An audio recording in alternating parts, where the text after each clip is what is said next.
Morning guys! Merci d'écouter encore une fois le Morning Guys. Je suis trop contente, on est de retour pour un 4e épisode. Qui l'eût cru? Enfin, je ne lâche pas l'affaire. J'ai trouvé mon nouveau projet, mon nouveau Babes. C'est mon podcast, enfin je l'aime d'amour. Merci énormément pour tous vos retours et tout.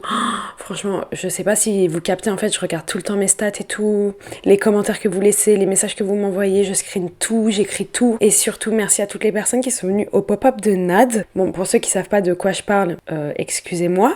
Enfin, comment ça? Nad Coffee, le meilleur café de tous les temps, que je bois littéralement H36 toute la journée, je bois des litres par jour, qui a fait son pop-up. Toutes les personnes qui sont venues au pop-up et qui m'ont fait des compliments. Bah déjà merci, je vous aime, enfin vraiment vous savez pas comment ça me touche. C'était incroyable de vous rencontrer, enfin on vous rencontre par centaines. Moi c'est de la folie, genre les personnes qui m'ont fait des compliments sur mon podcast, genre vraiment merci. Enfin je sais pas si vous captez, ça me va direct au cœur. Les gars, c'est comme ça qu'il faut me séduire en fait. C'est en me faisant des compliments sur mon podcast. Enfin sur tout hein. Mais vous êtes vraiment les bestes, en fait vous êtes trop adorables et maintenant que j'ai rencontré des centaines d'entre vous littéralement, vous êtes tellement chou. Vraiment vous êtes tellement chou, je sais pas comment vous remercier, vous êtes vraiment les bestes. En tout cas, l'épisode d'aujourd'hui c'est une interview avec ma copine qui est psy. Enfin je sais pas si j'ai le droit de dire ça, elle va écouter ça, elle va dire non Héloïse pas du tout. So sorry Anna, c'est pas ça que je veux dire. Ma petite Anna, qui est vraiment une personne formidable, qui en a plein la tête et qui est incroyable, tellement intéressante, enrichissante, réfléchie, pas quelqu'un de stupide, c'est ma copine, je veux dire c'est normal. Anna est en études de psy. Oh là là, mais attendez, faut que je vais aller chercher son message. Alors, elle sera diplômée dans quelques mois d'un master en psychologie clinique et psychopathologie intégrative. Elle est en stage de psychiatrie depuis 1 an et demi et elle est spécialisée en addictologie. Elle a aussi une licence de sociologie et elle rentrera en doctorat l'année prochaine en psychologie clinique. Je vous laisse imaginez le personnage, enfin voilà, toutes les conversations avec cette femme sont absolument incroyables, intéressantes, enrichissantes. On se couche moins bête lorsqu'on discute avec Anna et surtout on n'a jamais envie qu'elle s'arrête de parler tellement elle est intéressante. Et en fait elle est tellement intéressée par ce qu'elle raconte et passionnée que t'es d'autant plus accroché à ce qu'elle raconte. On arrête le petit moment suçage de boule et on va passer à des petites infos que je vais vous donner avant de commencer cet épisode. De une, j'avais pas de micro, d'accord? Alors tout a été absolument catastrophique durant l'enregistrement de cette discussion / interview. C'est-à-dire que ma copine avait le micro, moi je n'en avais pas. J'avais la caméra, donc j'ai pris le son de ma caméra quand c'est moi qui parle, et Anna a le son du micro. Donc il y a quand même une différence entre Anna et moi, mais j'ai tenu à garder le son de Anna qui était vraiment qualitatif avec mon micro. Ensuite, je sais pas pourquoi, le micro a arrêté d'enregistrer. Je pense savoir pourquoi. C'est de ma faute, j'ai arrêté l'enregistrement du micro en me disant que j'allais recommencer à enregistrer parce que à un moment, plus de batterie sur la caméra, parce que j'avais enregistré l'épisode sur l'amitié juste avant. Donc bien évidemment, aucune de mes batteries de rechange n'était chargée parce que c'est moi, je peux pas toujours être organisée. Donc j'ai sorti l'iPhone. Alors moi, je me suis dit en sortant l'iPhone, le micro va continuer à enregistrer. Pour moi, ça sera le son de mon iPhone. Pour ma copine, le son du micro. Absolument pas. À la fin, on termine sur le son de l'iPhone. En vrai, ça passe, je trouve. Juste, voilà, je vous dis, il y a des petites incohérences dans le son. I am so sorry. Une fois que je me réinstalle en France, j'achèterai un 2e micro et je ferai plein d'interviews parce que c'est totalement ce que j'ai prévu, d'accord? Pour ceux qui sont sur YouTube, il y a des différences d'image. Oui, parce qu'on a commencé à la caméra, on a fini à l'iPhone. Ensuite, on a enregistré, on a parlé pendant 2 heures avec ma copine. J'ai réduit cela à 48 minutes. Il y a beaucoup de choses dont on a parlé qu'on n'a pas intégrées dans l'épisode parce que c'est des choses quand même assez touchy. Enfin voilà, on n'était pas sûr. C'est des sujets compliqués, vous voyez. Donc voilà, elle est venue amener toute sa connaissance du sujet, parce qu'elle a été formée à l'école et sur le terrain. Et en même temps, il y a moi qui parle, tu sais, comme une meuf lambda, quoi. Donc des fois, on va dire, oui, c'est comme on disait, bah vous n'allez pas la voir dans l'épisode, mais c'est des choses qu'on a amenées, puis que j'ai supprimées au final au montage. Disclaimer, on est qui pour savoir ce dont vous avez besoin? On est personne. Si vous avez des questions, quoi que ce soit, bien évidemment, tournez-vous vers un professionnel de la santé mentale. Là, il n'y a pas de doute sur ça. Attention, on va parler d'addiction parce que c'est la passion et ma copine est formée à ça. Juste, l'abus d'alcool est dangereux pour la santé et à consommer avec modération, bien évidemment. Les drogues, voilà, hein, c'est interdit par la loi. Je sais plus d'autres de quoi on parle, mais si c'est interdit par la loi, c'est interdit par la loi, d'accord? Et on ne pousse personne à la consommation. Il y a des prises de position sur certains sujets. C'est comme tout dans la vie, personne ne peut être d'accord sur tout. Il faut de tout pour faire un monde. Je ne suis pas professionnelle de santé, j'ai quand même une opinion sur le sujet, compte tenu des expériences que j'ai pu avoir ou des gens dans mon entourage et l'expérience des gens dans mon entourage. Et Anna a une prise de position parce que elle est formée à ça à l'école et sur le terrain. Voilà, elle amène les choses et sa compréhension des choses selon sa formation. Si vous voulez débattre, aucun souci, vous voyez, il y a un espace FAQ. Bien sûr, on le fait dans la bienveillance. Franchement, on a essayé d'amener les choses hyper simplement. Répondre aux questions des gens vos questions dans ma story, parce que je vous ai demandé si vous aviez des questions et tout. Moi, j'adore cet épisode. Je l'ai écouté genre peut-être 2 fois. Je le trouve tellement intéressant. Je suis tellement intéressée par ce genre de sujet. Et voilà, j'espère que l'épisode va vous plaire. On va arrêter là, l'intro, elle dure genre 15 minutes, mon pote, ça suffit. Et voilà, tous les disclaimers, vraiment, prenez-les en compte, ne les oubliez pas. J'espère que ça va vous plaire. Hâte d'avoir vos retours. N'hésitez pas à noter le podcast, moi ça m'aiderait énormément. Ça m'aide énormément vis-à-vis de l'algorithme. Sur YouTube, pareil, n'hésitez pas, la vidéo est disponible. Dernière chose, je vous mets des définitions en description de ma vidéo YouTube, sur Spotify également, en espérant que ça soit automatique sur Deezer et Apple Podcast. Vous avez beaucoup d'informations en description qui peuvent vous aider, vous orienter. Et bon épisode les gars!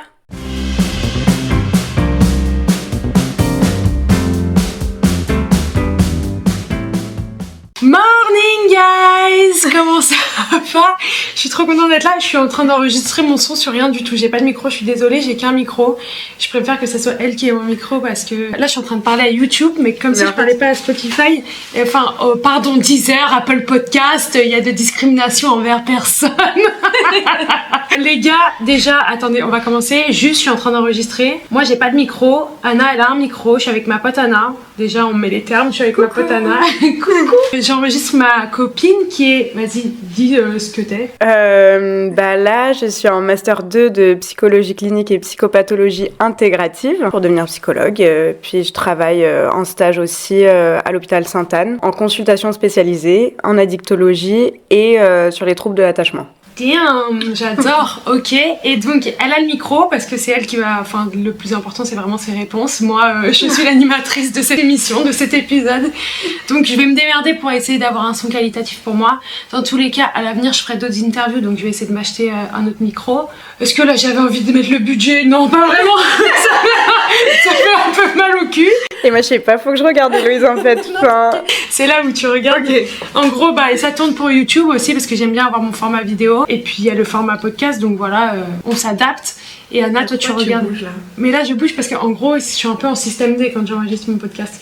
Donc j'enregistre mon podcast au-dessus d'une vidéo et j'enregistre que l'audio. Donc ça c'est juste un support, c'est pour avoir un support et j'enregistre de l'audio par-dessus. Et après je n'exporte que l'audio. Ok. Okay. On est vraiment en système D. Non mais parce que là tu m'as lâché dans la gueule du loup, mais j'étais là, mais attends, je regarde où? Pourquoi il y a une vidéo qui play dans le background? Et genre j'ai fait genre que tout allait bien, mais je paniquais en fait.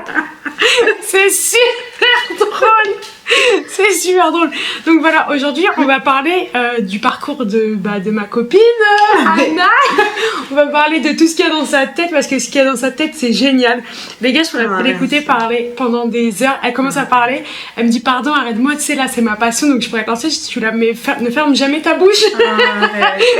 Continue à parler tellement longtemps, tout ce qu'elle dit c'est intéressant, c'est réfléchi. Bon voilà, c'est quelqu'un de pas stupide, si elle est dans ma vie c'est quelqu'un de formidable évidemment. Génial parcours, absolument génial. Elle a vécu aux States pendant des années, elle a fait ses études aux States, elle a été publiée aussi, je veux dire que des trucs fous, voilà, que des stars, qu'une star, donc voilà. Et c'est la star. Je suis chère, Et donc je vous ai laissé me poser des questions en story sur Instagram. On va parler, moi je vais poser des questions à Anna. De toute façon quand on est parti, voilà, il suffit qu'on parte sur un sujet et ah punaise. Et après d'un coup on parle du chien de la voisine, je te jure. Donc au final on a parlé de rien du tout. Oh là là. C'est très comme ça. Et après on va passer aussi à vos questions et puis ça va nous lancer sur d'autres sujets. Vous avez posé des questions sur la dépression, sur l'anxiété, sur l'addiction, les drogues. Vraiment il y avait des questions super intéressantes. Donc voilà, on va se tourner vers ça aussi. Et puis c'est parti donc... Tu veux que je raconte d'abord un peu comment j'en suis arrivée là? Ouais, vas-y, carrément. Je pense que ça peut inspirer tout le monde. Ah punaise. Elle a un rhume. Attends, mais je prends une petite gorgée de café. Ça, c'est vraiment un truc de chat noir, tu vois, d'enregistrer un podcast avec sa pote et d'être bloqué du nez. Je disais, non, je pense que ça peut être aidant pour n'importe qui a envie de se lancer dans quelque chose, de montrer, je pense que mon parcours, il montre que on peut y arriver si on se donne à fond. Moi, je suis partie aux États-Unis quand j'avais 15 ans et j'ai fait le bac là-bas et puis après, en fait, j'étais à San Francisco et il faut savoir que là-bas, il y a ce qu'on... Non, Héloïse, c'est pas possible. C'est cata, c'est drôle, moi ça me fait rire. Quand je suis arrivée à San Francisco, il y a ce qu'on appelle là-bas la crise des opiacés. Et donc c'est l'addiction aux antidouleurs, aux opiacés, qui maintenant sur le marché noir est coupée avec ce qu'on appelle du fétanyl, d'autres drogues extrêmement nocives. Oh putain, non, il y a Jake. Mais il y a rien qui va, les amis. En fait, Héloïse, elle essaye de travailler. Et il y a sa pote, elle a le nez bouché. Son frère, il a décidé de faire un concert. Son frère, il a dit, vas-y, je mets mon rap à fond. Voilà, la pauvre. En fait, personne n'est là pour l'aider, Héloïse. Non, vraiment pas. Il y a ma mère qui va arriver à un moment donné. Oh, hi Et donc, il y a beaucoup de gens qui sont dans la rue à cause de ça. C'est terrible. Et moi, j'ai vu ça et je me suis dit, c'est comme ça que je me suis tournée vers l'addicto, en fait. Et t'as aussi travaillé avec des gens avec des SDF. Ouais, voilà. Mais bon, c'est de là que vient mon intérêt. Je suis allée à l'université et là, j'ai fait un bachelor en psycho et un bachelor en sociaux. J'ai beaucoup travaillé sur l'addicto là-bas aussi, dans ces deux milieux-là, parce que finalement, l'addiction, c'est un mélange entre de la psychologie, un mélange entre de la sociologie, un mélange aussi entre de la chimie, parce qu'il faut savoir comment le produit fonctionne, etc. Qu'est-ce qu'il vient chercher chez toi, nanani. Un mélange entre plein de choses. À l'université américaine, j'ai aussi fait pas mal de recherches sur la coke. En fait, c'était mon grand truc du moment. C'était la consommation de coke dans les milieux étudiants. C'est ça que j'ai publié quand j'étais plus jeune. Suite à la fin de mes études aux États-Unis, en fait, j'ai voulu rentrer en France parce que, petite side note, mais les États-Unis, ça m'avait saoulée.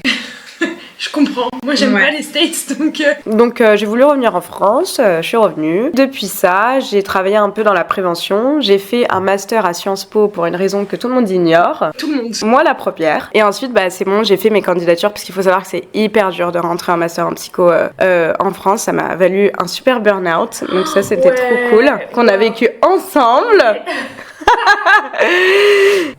Les mêmes symptômes, les mêmes galères, réapprendre à vivre seul, à passer du moment seul, des moments seuls, à faire attention à ton corps parce qu'il somatise quoi. Voilà, ça c'était génial, que de beaux moments. Et et puis je suis rentrée en master de psycho. En fait, il faut savoir que en psycho, c'est vrai que la psychologie en France déjà, comme on n'en parle pas beaucoup, il y a beaucoup de mésinformations. Les gens sont pas très au courant. Déjà qu'il y a plusieurs types de psychologues quoi. Il y a plusieurs types de psychologie, mais il y a aussi plusieurs types d'approches théoriques de la psycho. Notamment, on va dire que les deux gros courants, c'est la psychanalyse et les thérapies, la théorie cognitivo-comportementale, les TCC. Moi, le master que je fais, c'est un master qui est intégratif. Tu vas prendre un peu toutes les approches théoriques, donc la psychanalyse, les théories cognitivo-comportementales, les théories cognitivo-comportementales émotionnelles, les théories systémiques, qui s'intéressent à la famille, les théories de l'attachement, qui s'intéressent à ta relation avec tes figures d'attachement dans l'enfance. Tout ça, en fait, tu vas le faire fit au patient plutôt que l'inverse. Ok. Genre, toi, t'arrives pas avec ta méthode et t'es là... le patient, c'est sûr que ça va l'aider. Non. Genre, tu regardes ce que le patient a, comment il fonctionne, et là, tu vas aller chercher, toi, dans ta grille de théorie, dans ton panel de théorie, la grille théorique qui collera le mieux à la problématique du patient. Parce qu'en fait, il y a tout un tas de problématiques psychiques, psychiatriques, il y a tout un tas de façons de les regarder, et il y a des façons qui sont plus pertinentes que les autres. Donc, si tu vas avoir un psychologue qui est TCCiste, c'est des psys qui vont être beaucoup plus directifs, qui vont te donner des outils. Je sais que tu as beaucoup de gens aujourd'hui qui sont à la recherche d'outils, en fait, finalement, quand ils vont voir un psychologue. C'est vrai que dans ce cas-là, il faut mieux s'orienter vers un psy qui est formé à la TCC, qui est TCCiste. Des outils, des séances qui peuvent être un peu moins rapprochées. Vous allez choisir un problème et travailler dessus à l'aide d'outils comportementaux, d'outils cognitifs, donc pour travailler sur ses pensées, et d'outils aussi émotionnels, dans certains cas, comment travailler ses émotions. Grossièrement, ça va être beaucoup plus terre à terre. Après, c'est vrai que tu as des gens qui... en fait, les deux se valent. Tu as des gens qui vont te dire, qui vont aller voir un psychologue psychanalyste et qui vont te dire je n'en peux plus qu'on parle de ma mère, en fait. Je ne veux plus la voir, cette bonne femme. Et en plus, je vois pas le rapport avec ce qui se passe actuellement. Bon, disclaimer, il y a un rapport, tu vois, mais je veux bien comprendre que... J'ai fait une vidéo sur TikTok, là, il y a pas longtemps, j'étais allée voir une psychanalyste, une fois, hein, vraiment, ça a fait une fois, et j'ai dit, elle est quoi. Je suis allée la voir, et puis j'avais des problèmes, tu sais, j'avais volé en voyage scolaire, je m'étais fait arrêter à Dublin, et puis j'avais toujours des problèmes, enfin, ma relation de toujours toxique avec ma mère. La psy, vraiment, tout du long, ma mère était là à la séance, c'était ma première séance, donc j'étais mineure, ma mère était là, la psychanalyste, du coup, vénère contre ma mère. Genre tout était de la faute de ma mère. Alors même moi, gamine, j'ai pu me dire, mais attends, pas du tout. Enfin, je suis aussi horrible. Je suis en préadolescence, adolescence. Je suis turbulente, insupportable, imblairable par tout le monde le dit. Tout n'est pas de la faute de ma mère. C'est moi qui sais pas gérer mes émotions et qui suis complètement couille. Et j'étais assise comme ça. Et dès que je disais un truc, c'était, oui, mais ta mère, et j'étais là, elle est là. Et j'étais là, lâche ma daronne. Et en fait, bah, j'y suis pas retournée parce qu'en fait, ma mère l'a appelée en disant, j'ai senti un petit conflit là, une petite ambiance pas ouf. Elle a dit, bah très bien, bah que Héloïse ne revienne pas la semaine prochaine. Et la meuf était vénère contre les darons, tu vois. Mais tu peux créer tellement de problèmes parce que si moi je m'étais dit, bah oui, tout est de la faute de ma mère. Du coup, je fais un truc et je regarde ma mère et je suis là en mode, ça peut foutre une merde parce que dans le foyer, parce que t'as 13 ans, tu continues à avoir cette psy, tu rentres à la maison, tout est de la faute de la daronne. La relation ne s'améliore jamais. Ouais, non, mais c'est fou. Il y a beaucoup de choses qui viennent de l'enfance. Il y a la mère, le père, les pères, PARS, enfin, tu vois. Il y a beaucoup de choses, oui, qui viennent de l'enfance. Enfin, voilà, spoiler alert. Donc je sais que t'as des gens, ils en ont marre en fait de parler de leur enfance. Et t'as des gens aussi, ils vont aller voir un psy TCC, donc ils vont parler beaucoup des problèmes actuels, avoir des outils pour les problèmes actuels, etc. Et puis en fait, ils vont voir finalement que au fil du temps que les problèmes se répètent. Et c'est là où eux, ils vont se dire, non, mais en fait, moi j'aurais besoin d'aller voir dans le passé ce qui a fait que. Et c'est pour ça aussi que je suis fière et contente de mon approche à moi, qui est l'approche intégrative, où en fonction de la demande du patient, en fonction du problème, panel de théorie, et je choisis. Moi, c'est vrai que je suis très quelqu'un qui aime bien aller chercher plus loin, je vais chercher derrière. Il y a des problèmes aujourd'hui, je vais aller chercher derrière ce qui se passe, j'ai besoin de déconstruire, moi j'ai besoin d'aller déconstruire ce qui va pas chez ma daronne, ce qui va pas chez mon père, comprendre ce qu'ils ont appliqué moi dans mon enfance, comprendre comment moi ça m'a impacté. Aujourd'hui, c'est quoi l'impact, c'est ça, et puis avoir des outils pour améliorer la situation aujourd'hui, tu vois. Moi, c'est beaucoup parler, aller voir ma mère et dire we have a problem, aller voir mon père et dire we have a problem, et là, j'ai mes outils aujourd'hui pour gérer ce qui se passe aujourd'hui, mais à la base des bases, je suis allée chercher bien loin derrière, mais derrière ma mère, derrière mon père, capter les impacts sur moi, sur mon frère, j'ai besoin de tout savoir, tout comprendre, et comme ça, je peux tout, tu vois, intégrer, et aujourd'hui, une fois que j'ai tout saisi, en fait, je peux utiliser les manières XY pour aller mieux aujourd'hui, tu vois. Aller mieux aujourd'hui, c'est boire mon café le matin, tu vois. Faut mon moment à moi, mais si j'ai pas compris derrière ce qui se passe, je comprends pas à quel point boire mon café le matin, avoir mon moment pour moi, aller manger un banana cake et avoir mon moment à moi et mon café dans un café, à quel point c'est important si j'ai pas compris tout ce qui se passait derrière, tu vois. C'est con, mais voilà. Mais tu sais que il y a des gens, enfin pour autant c'est très dur d'aller voir derrière. C'est très dur d'avoir la déterre. Il y a ce qu'on appelle, enfin il y a des résistances, tu vois. Il y a des fois le passé il est si traumatique, et puis traumatique ça veut aussi dire juste très marquant, hein, pas obligé d'avoir un full trauma de ouf. Mais des fois t'as pas envie en fait d'aller voir derrière. Et tu vas le voir en séance, en entretien avec un patient. Ouais, il va avoir des résistances. Ce qui va amener en entretien, ça va rester sur la surface, ou tu vas pas pouvoir aller creuser plus loin parce que ça fait super peur. Ok. C'est hyper déstabilisant en fait pour certains. Mais donc je suis très contente pour toi que toi t'aies réussi à faire ce travail et qu'aujourd'hui tu puisses confronter tes parents en mode j'ai capté que c'était votre faute. Le problème vient de vous. C'est toujours la faute des autres, c'est ça qu'il faut retenir. Exactement. La conclusion, c'est jamais de ta faute. Après, les parents, les pauvres, tu vois, enfin. Mais oui, les pauvres, mais c'est ce que je me dis des fois. Je me dis, putain, ça c'est de la faute de ma mère. Généralement, moi, c'est ma mère, je le sais. Beaucoup mon père aussi, mais principalement ma mère. Et des fois, je me dis, putain, la pauvre, enfin, elle a quand même des bons côtés de temps en temps, quoi. La pauvre, faut arrêter de tout blâmer. Je me dis, ok, 2 secondes. Et aussi, il faut que j'amène le positif parce que après, on dirait c'est un diable, alors que bon, tu vois, elle est humaine et c'est la première fois qu'elle vit et qu'elle fait ses erreurs. J'aimerais bien nous y voir, nous, avoir des enfants. C'est TDR. C'est horrible, il faut savoir voir le positif. Je vais aller chercher le chargeur de mon Mac. J'en profite pour me boucher. Ça va de mieux en mieux là, Hello, tu trouves pas? il y a un autre truc aussi, c'est que Anna, elle est passionnée d'addictologie. Donc je pense qu'il est temps de passer un peu à l'addicto. Allez, j'adore. Ouais, j'adore. Je vais changer la batterie. Vas-y. Bon, juste on est repassé à une différente qualité d'image parce que j'ai plus de batterie. J'ai enregistré un autre podcast juste avant, donc on passe à l'iPhone. Désolé, voilà, c'est le premier interview, on fait avec les moyens du bord. En plus, je suis grave débouchée du nez, la meuf. Waouh. Donc, mais j'ai pas. Toi, t'as des questions, moi elles sont sur mon téléphone, les questions. Ok, vas-y. Est-ce que déjà il y a des points que tu vas aborder de la dicto, genre des points importants que tu vois, ou tu veux passer aux questions? Des points importants que je veux aborder. Que là, encore une fois, c'était un peu ce qu'on se disait tout à l'heure. Alors, l'addiction, c'est la rencontre entre un produit, une personne et son environnement. Ok. Donc il faut prendre ces 3 trucs en compte et encore au sein même de la personne, il y a plusieurs trucs, enfin bon, bref, pour comprendre l'addiction, pour savoir si addiction il y a ou pas, pour savoir si une personne est plus susceptible de devenir addict ou quoi au caisse. Il faut pas vous dire, voilà, si je fais ça, je vais devenir addict, parce que ma copine elle est comme ça, si moi je fais la même chose, je vais devenir addict. Non, c'est très très individuel, personnel, etc. Ok, et donc moi par exemple, est-ce que t'as écouté mon podcast sur ma relation à l'alcool?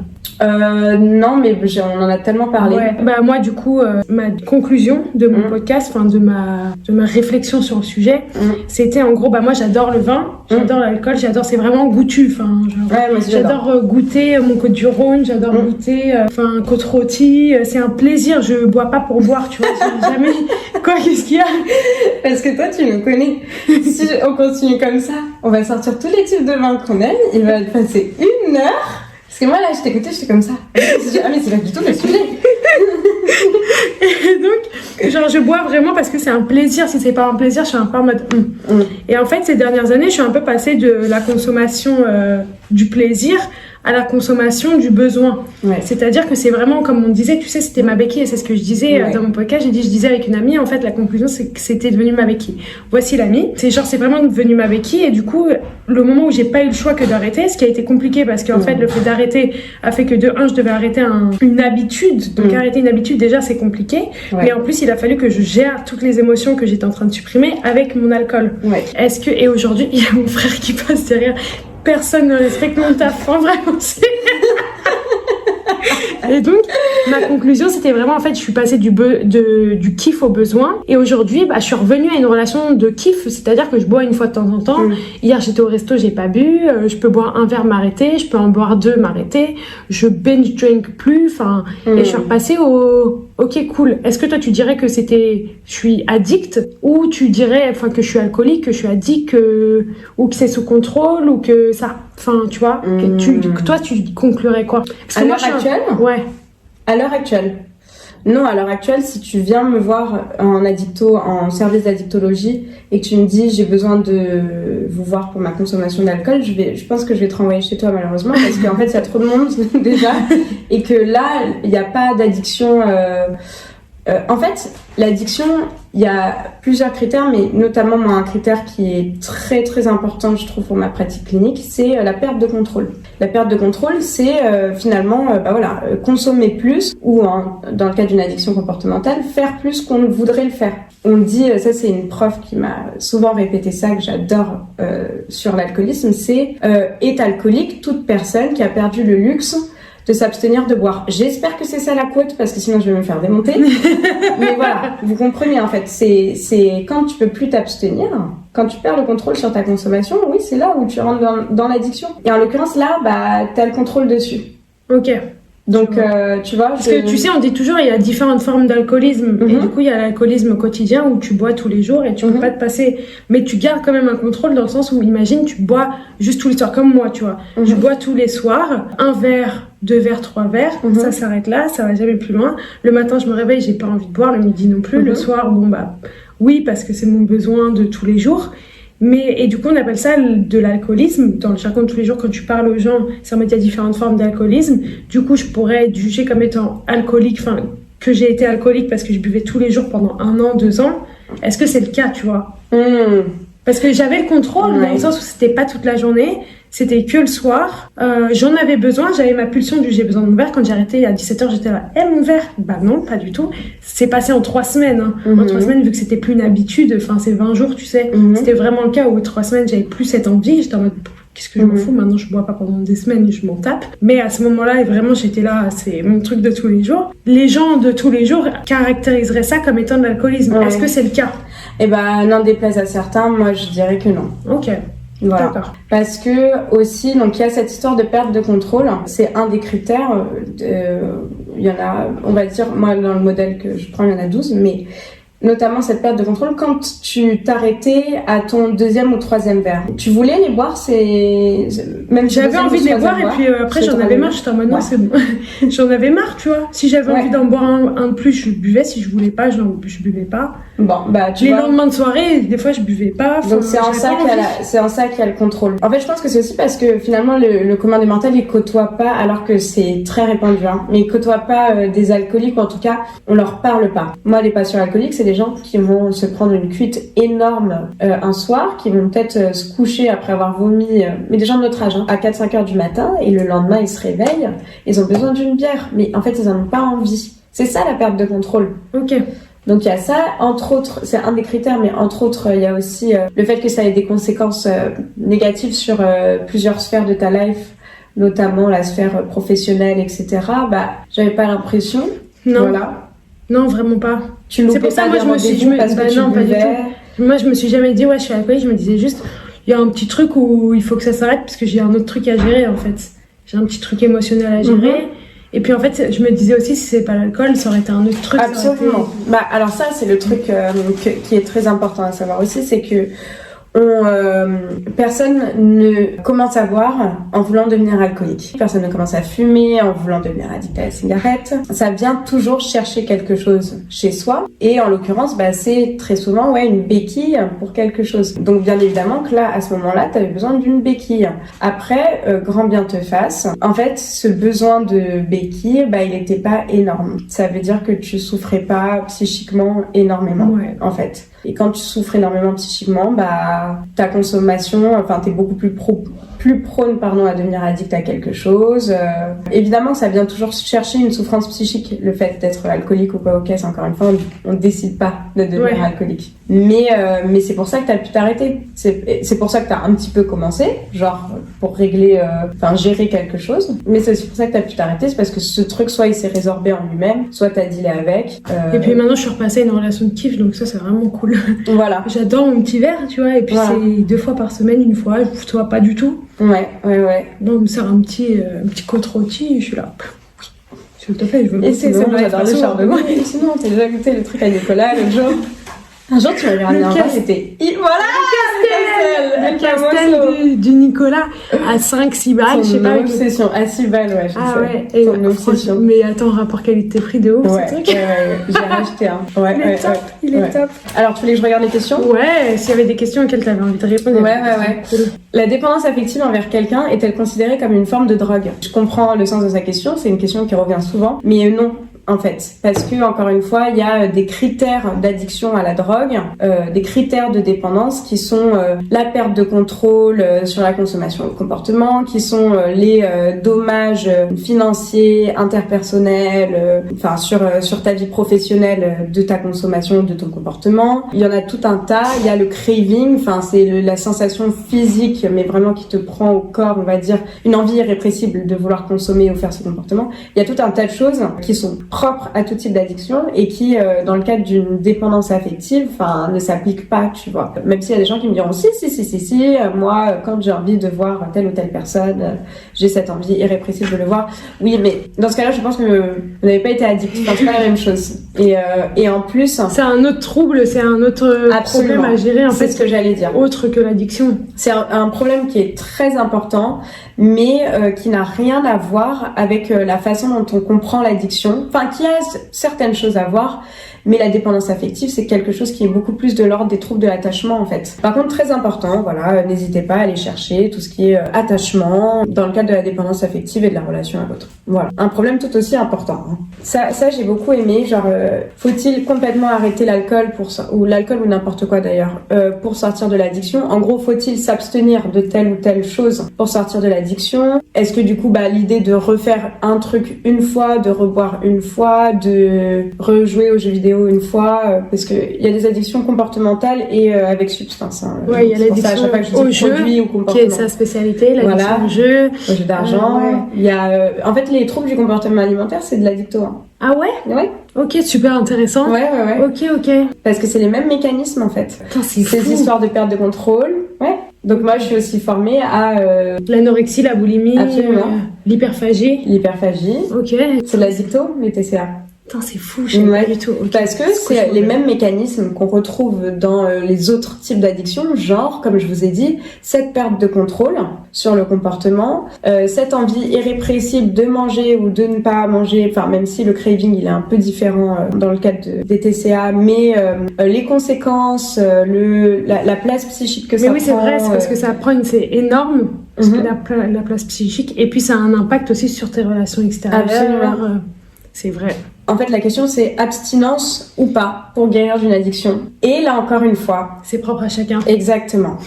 C'est vraiment propre à chacun. Il y a des gens qui sont abstinents toute leur vie. Moi, quand j'étais aux États-Unis, quand je travaillais aux États-Unis, j'ai beaucoup été dans des groupes de alcooliques anonymes. Et les alcooliques anonymes, ils prônent l'abstinence. Il y a aussi tout un courant. Et moi, aujourd'hui, en addicto, c'est le courant en lequel je crois le plus, qui s'appelle la réduction des risques. Et en fait, ça part du principe que de toute façon, tu vas faire ce comportement. De toute façon, si t'es addict, tu vas, je sais pas moi, te piquer ou boire ou jouer, ou parce que tu vis aussi dans cet environnement qui est la société telle qu'elle est. Et donc, comment tu fais pour, en tout cas, réduire tes risques d'addiction, réduire tes risques de ta santé, tout en, voilà. Donc, c'est des consommations modérées. Tu te shootes à l'héroïne, c'est aller dans des salles de shoot et pas te piquer dans la rue. Enfin, c'est ça, la réduction des risques. C'est même les préservatifs, c'est de la réduction des risques. Les préservatifs que tu donnes aux mineurs. C'est de toute façon, ils vont coucher, en fait. Que tu leur dises le sexe c'est mal ou pas.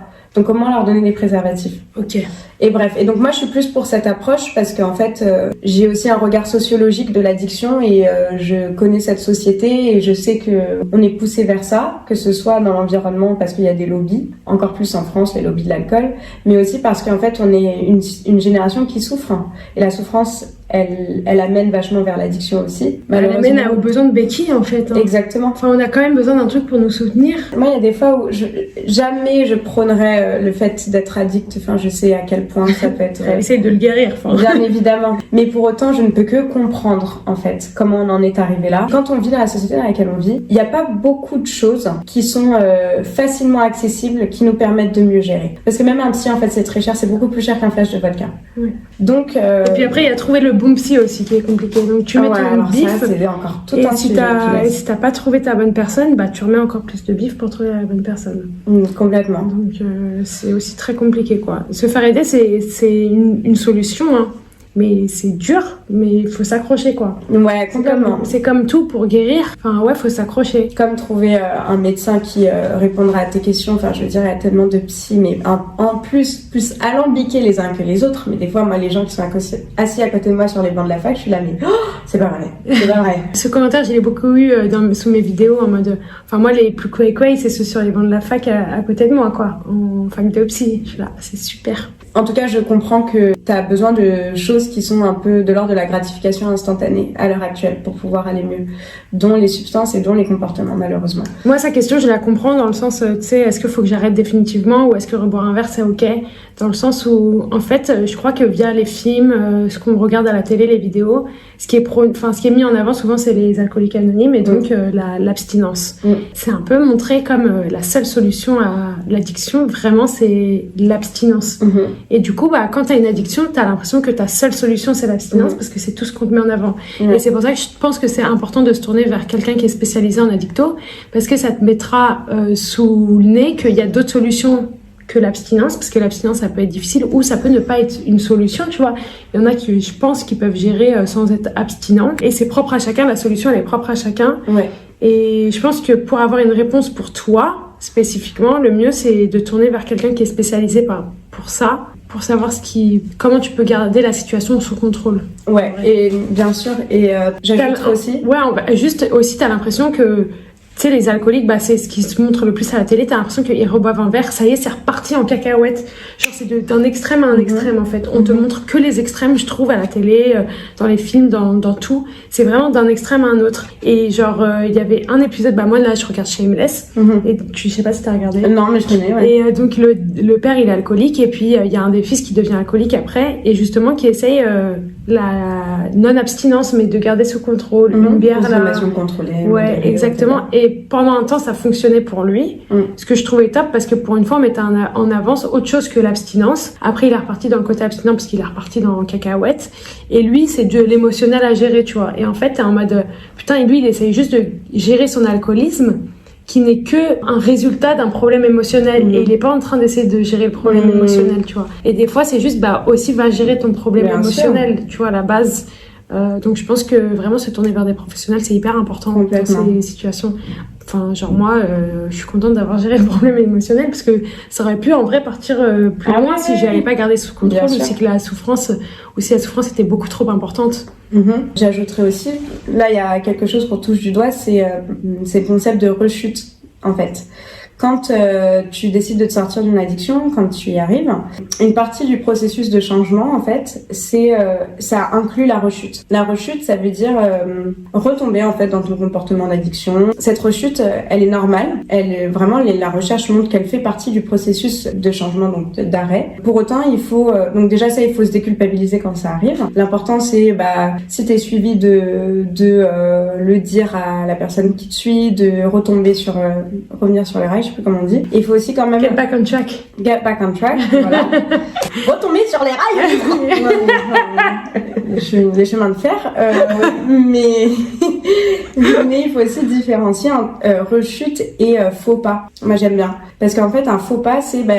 je vais peut-être avoir un petit peu trop bu. J'ai pris un verre, puis j'en ai pris 2, puis 3, alors que j'ai arrêté. Je me suis mis une murge, en fait, un soir. Mais le lendemain, c'est bon, j'ai tout arrêté, etc. Ça, c'est un faux pas. Une rechute, c'est quand tu retombes dans un truc d'addiction pour des semaines et des semaines et que you're not back on track for a while.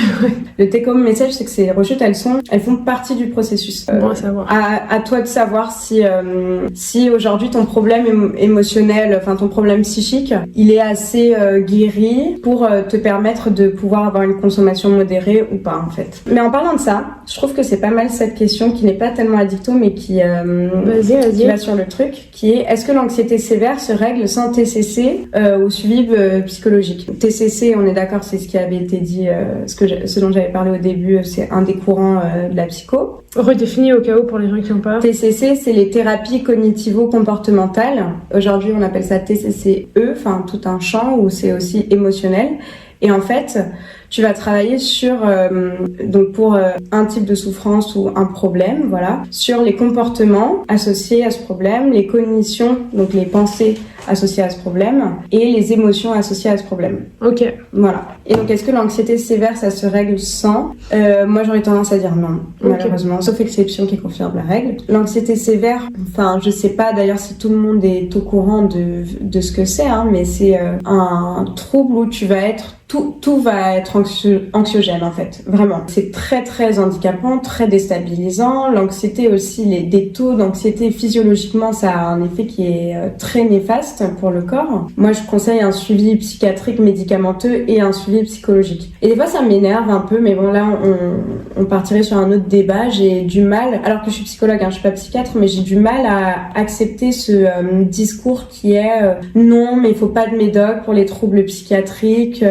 Je le comprends pas du tout en fait. Mais Pierre et Marie Curie, qui se retournent dans leur tombe, ils ont fait tellement de recherches en médecine pour qu'on dise mais les médicaments c'est de la merde, et je veux dire, ça paraîtrait complètement fou qu'il y ait un médicament qui serait la panacée pour une maladie somatique et qu'on dise non, il vaut mieux pas le prendre, alors qu'il y a des gens qui sont comme ça d'ailleurs. Et pour les maladies psychiatriques, on dit non, il faudrait aller sans dépression, aller sans...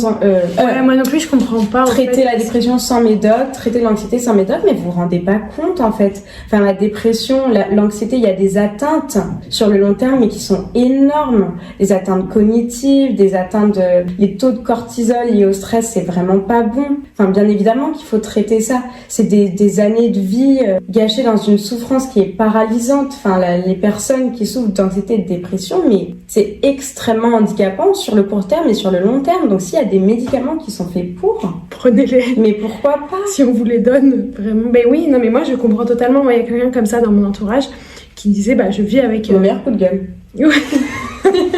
Qui disait je vis avec cette constante dépression, tu vois, avec ce truc anxiogène, oui, c'est une anxiété latente qui est là, genre je me la balade tout au long de la journée, donc je me la balade tout au long de la journée, donc c'était une vie lourde, c'est lourd, c'est pesant, et puis ça tu vois, et en fait cette personne a fini par avoir un cancer. Et au moment de la rémission, son psychiatre lui a dit « Écoute, je pense que pour ta rémission, il est temps de prendre des antidépresseurs parce que je pense que tu vivras mieux ta rémission, ça sera plus productif.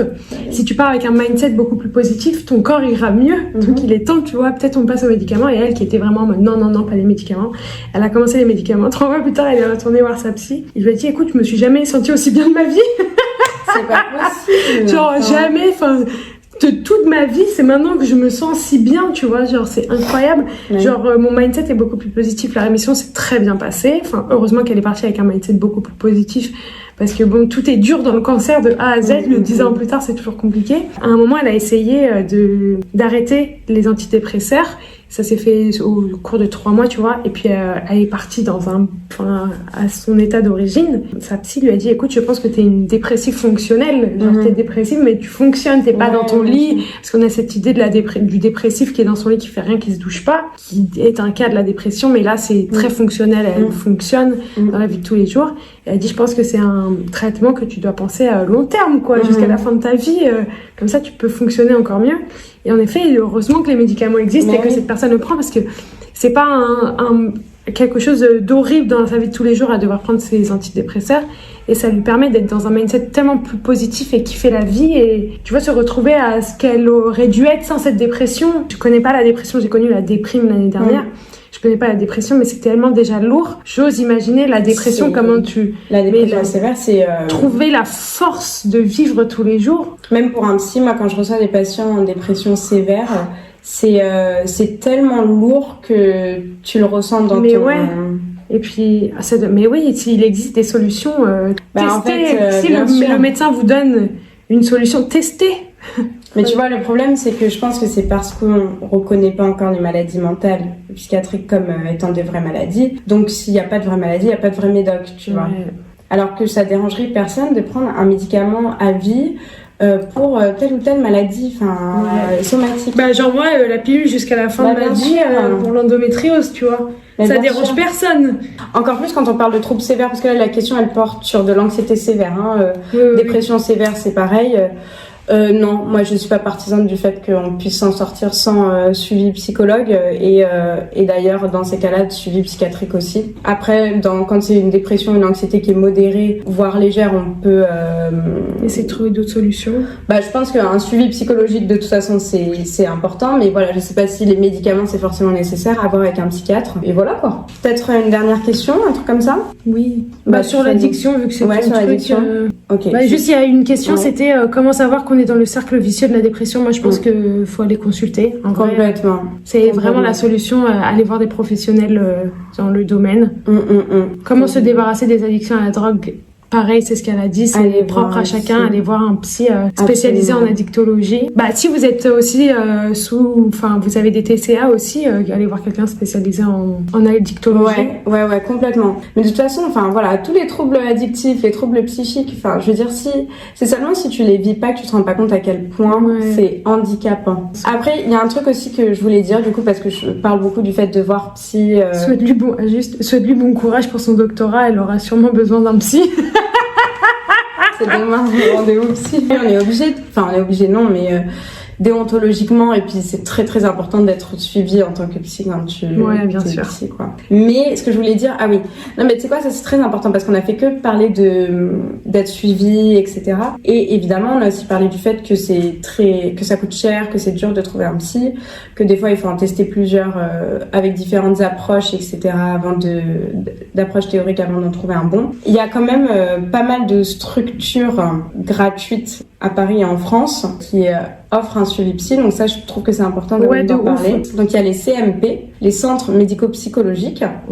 Ça c'est gratos. C'est un accompagnement aussi qui est sectorisé dans le sens où c'est un accompagnement de proximité, donc il y a des CMP par arrondissement, je crois au moins un par arrondissement. Ok, trop cool. Ouais. Il y a tous les hôpitaux qui offrent des consultations psy, donc dans différents services, addictologie, mais ça peut être sommeil, par exemple trouble du sommeil, TDAH, bref. Il y a aussi le dispositif Mon Psy. Alors évidemment, je ne suis pas une grande fan du dispositif Mon Psy, il y a plein de choses qui vont mal là-dedans, mais ça peut être une bonne première entrée dans le suivi psy, avoir une lettre du médecin qui demande, qui recommande un suivi psy et donc se mettre dans ce dispositif-là, où c'est 8 séances gratuites, remboursées. Après, pour les étudiants, il y a des services de médecine étudiante, tout ça, qui proposent des suivis psy, gratos. Et sinon, moi, ce que je recommande aussi, et ça a marché pour moi quand j'étais, pendant toutes mes années d'études, c'est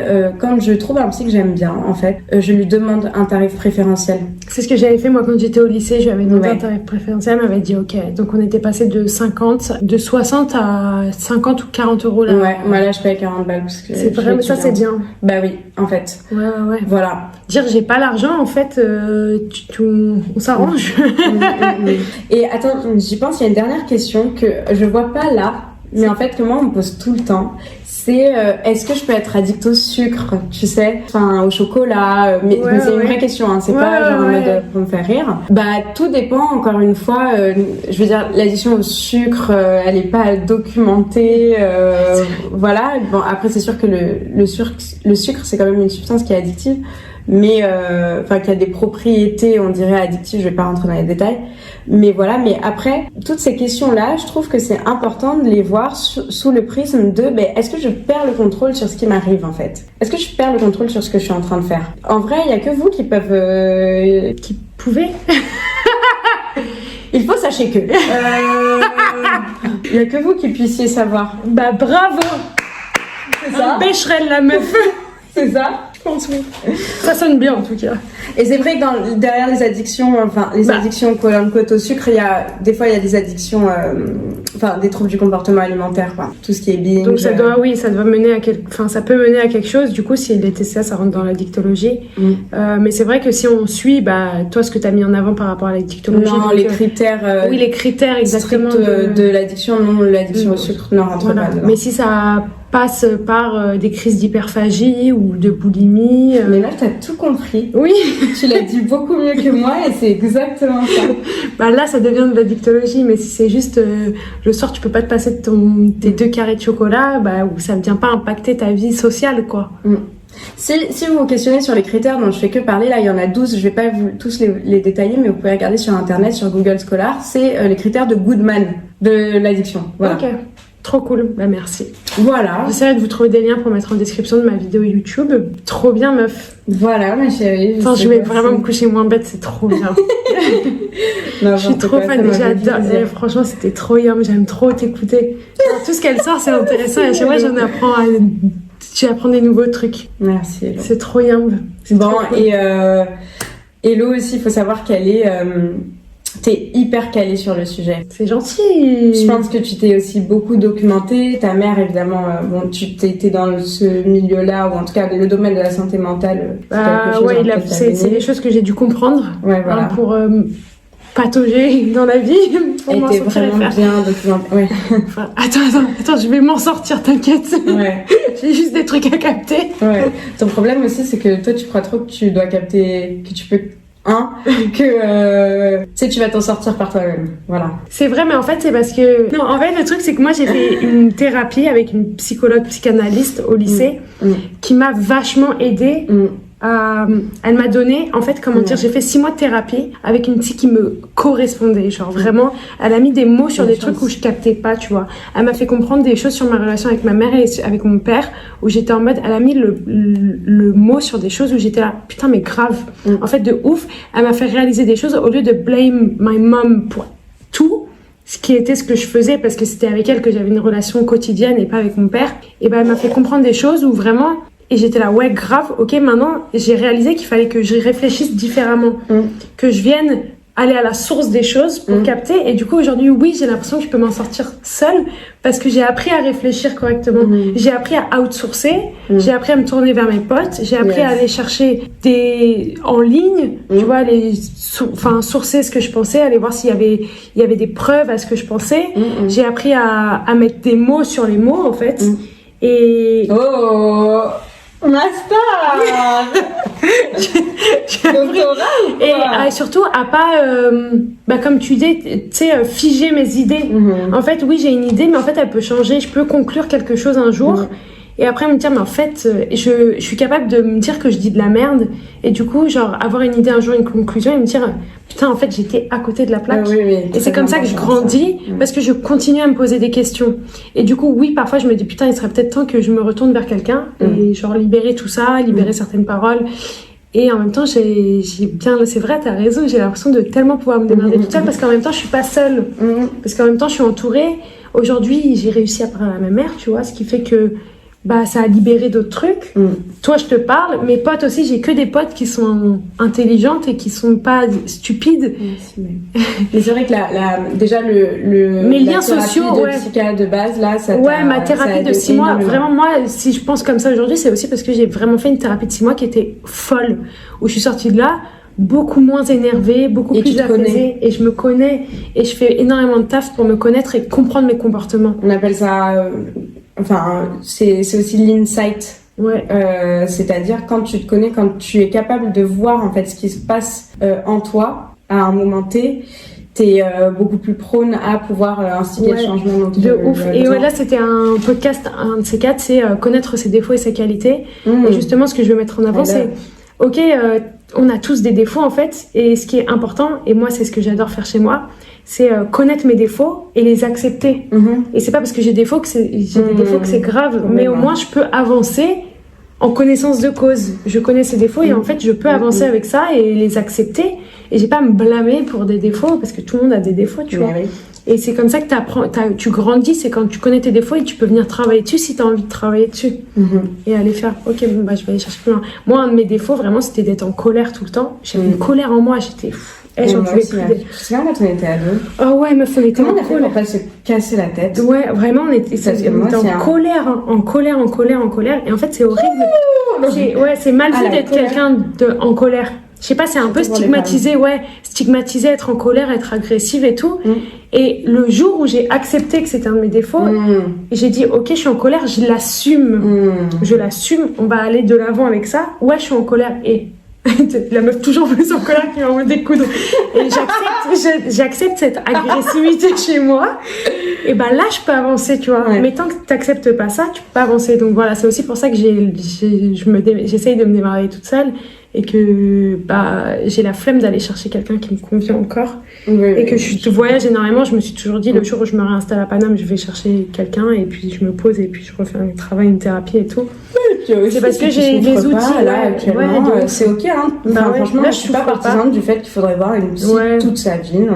En ce moment, je souffre pas, et j'avais tous les outils en main pour. Je vais même te dire un truc. Je pense que c'est pas bon pour le